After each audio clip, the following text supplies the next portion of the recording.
O AVC, acidente vascular cerebral, conhecido também como derrame cerebral, acontece quando há o entupimento ou rompimento dos vasos que levam sangue ao cérebro, levando à paralisia da área cerebral que ficou sem a circulação sanguínea. No Brasil, o AVC causa cerca de 68 mil óbitos por ano e representa a primeira causa de morte e incapacidade no país.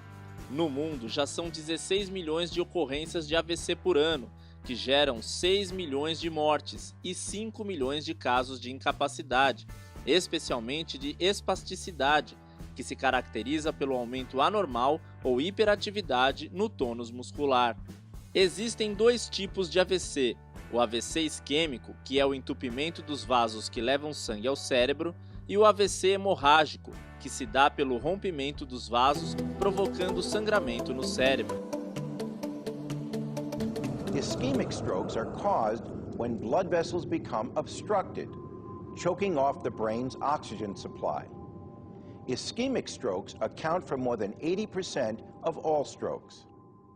There are two kinds of ischemic strokes, both of which are triggered by blood clots or other blockages inside an artery. The first is called a cerebral thrombosis.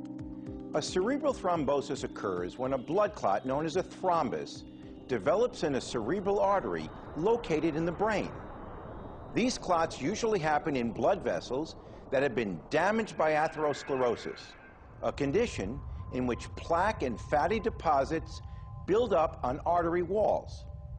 A blockage in a cerebral artery can cut off the brain's blood supply and cause a stroke.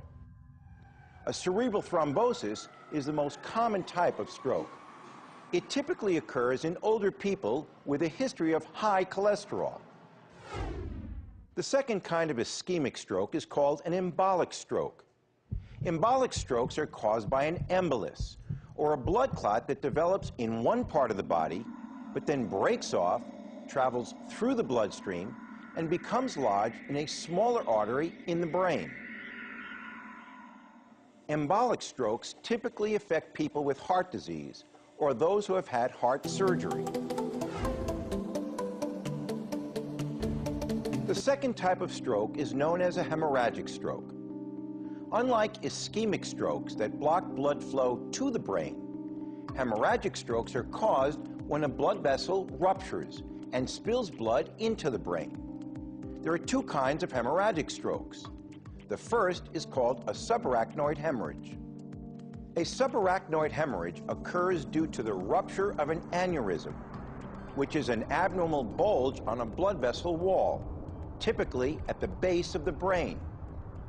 As blood flows through the affected area, it fills the aneurysm, and just like a water balloon, the more fluid that's added, the bigger it gets, stretching the walls until they finally burst. When an aneurysm ruptures, blood pours into the space between the skull and the delicate membrane surrounding the brain. This causes dangerous fluid buildup that presses on the brain and destroys brain cells.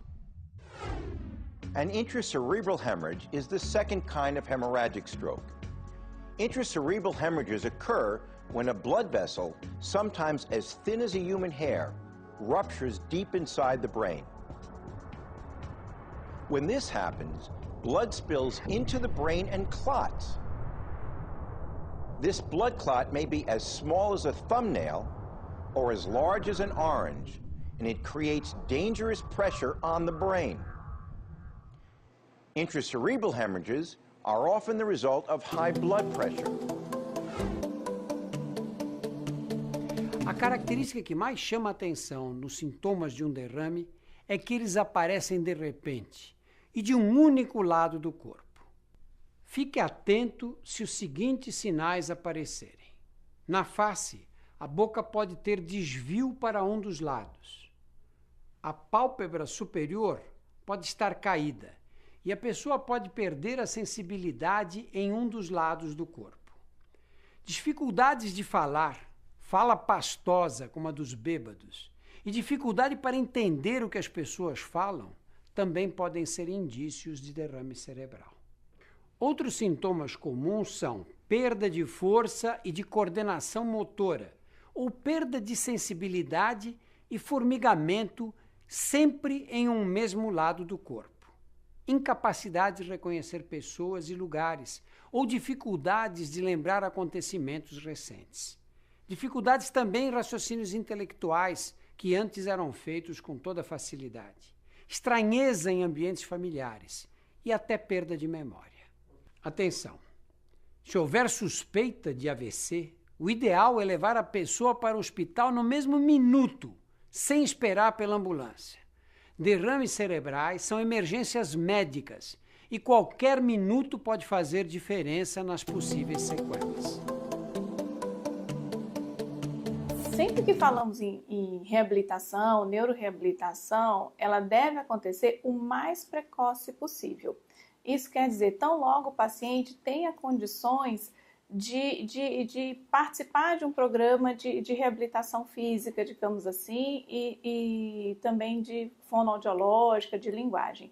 Então, mesmo já na UTI, passado aqueles cuidados iniciais, muitas vezes no AVC grave, o paciente chega a ser internado em UTI, então já é indicado iniciar terapias com fonoaudiologia, com fisioterapia motora, e mais recentemente tem sido preconizado o uso precoce da toxina botulínica já no primeiro sinal de espasticidade, que é essa contração exagerada dos músculos após um AVC. De acordo com a Organização Mundial da Saúde, cerca de 30% dos sobreviventes de AVC desenvolvem espasticidade, que afetam sua qualidade de vida.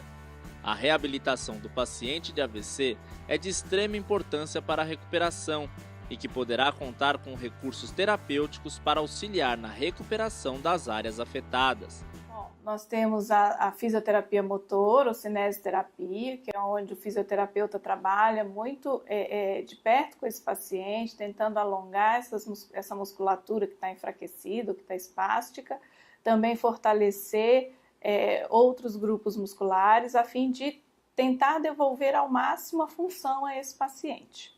Sempre reforçando que o trabalho de reabilitação ele é feito por uma equipe multidisciplinar. Então é importante a participação do médico, do neurologista, do fisioterapeuta, do terapeuta ocupacional, do fonoaudiólogo.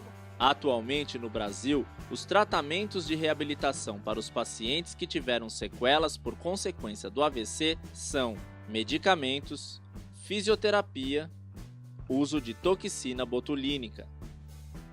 A toxina botulínica ela vai promover um relaxamento dessa musculatura. Então, é sabido que por conta do controle inibitório do cérebro, no paciente com AVC, ele evolui com uma espasticidade. Então, isso impede muitas vezes a reabilitação, isso impede com que ele consiga abrir e fechar uma mão, isso impede a higienização desse paciente, isso causa dor, então é muito desconforto na reabilitação, enquanto ele está fazendo o trabalho de fisioterapia, o fisioterapeuta está trabalhando. Então, a toxina ela age nisso, ela age dentro do músculo, promovendo um relaxamento dessa musculatura e, com isso, melhora a amplitude do movimento, diminui a dor desse paciente e faz com que ele consiga fazer melhor essas terapias. No mercado, nós temos diferentes toxinas botulínicas, então existem algumas marcas no mercado. Todas elas têm um mecanismo de ação muito parecido e existe a questão do médico. Isso vai muito da experiência do médico, saber em qual toxina ele está mais acostumado a lidar, em qual ele tem mais experiência para lidar e mais segurança.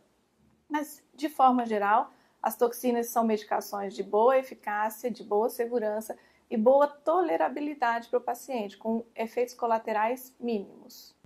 No processo de reabilitação, não é apenas o médico e a equipe multidisciplinar que atuam na melhoria da qualidade de vida do paciente, mas também a família que deve apoiar e levar os exercícios de reabilitação para casa e para a rotina. Todo mundo trabalhando junto, os profissionais nos centros de reabilitação ou em casa e a família, principalmente, aí abraçando esse paciente e estimulando com todas as terapias disponíveis hoje, para que ele volte a ser inserido na sociedade, na vida cotidiana, como ele tinha pré-AVC. Muitas vezes a normalidade ela não consegue ocorrer, devido ao dano, devido à extensão da lesão. Mas o trabalho da reabilitação tem que ser sempre esse, tentar reinserir o paciente nas atividades profissionais, sociais, familiares. Esse paciente ele tem que se sentir sempre muito abraçado, muito acolhido, para poder aderir a esse tratamento multidisciplinar.